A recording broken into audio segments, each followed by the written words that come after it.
Yo, it's Brian, here to answer all your first-time home buying questions. If you just started a new job, or you're about to start one, and you're thinking that means you can't buy a house, that's not always true.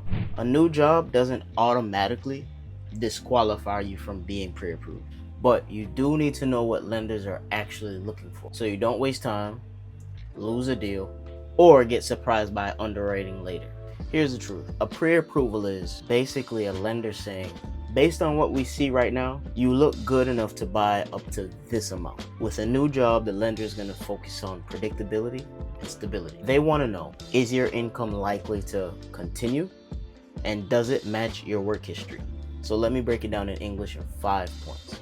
Point 1, same line of work versus completely different field. The easiest pre-approval is when your new job is in the same field. Example, you're a medical assistant. Now you're a medical assistant at a different office. That usually looks stable. Harder situation. You are in hospitality. You're probably a nurse, 15 years, etc. Now you're in sales, selling RVs on commissions. That's it. That's your structure. It's your straight commission. It's not impossible, but there's just a lot more questions. Point 2, how you get paid matters.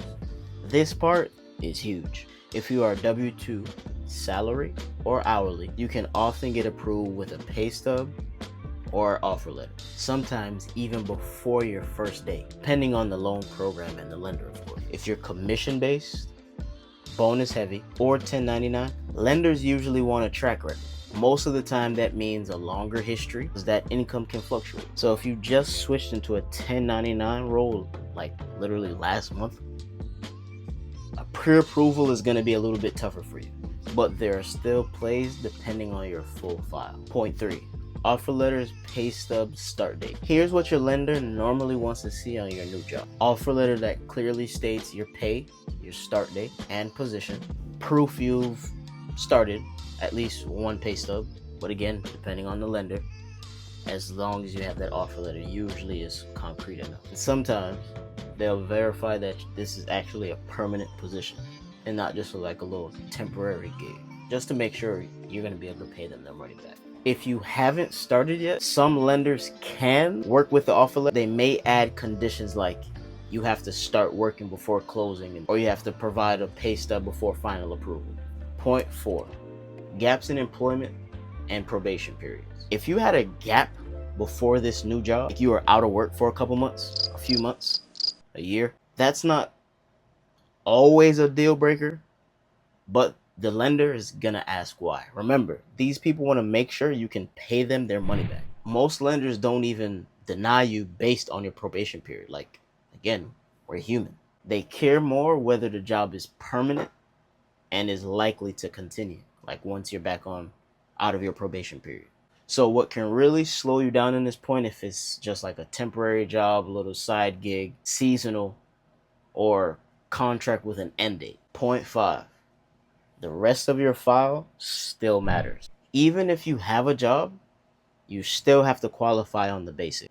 Credit score, debt to income ratio, down payment and reserves, any big debts like car payments, student loans, and whether your income is consistent enough to count.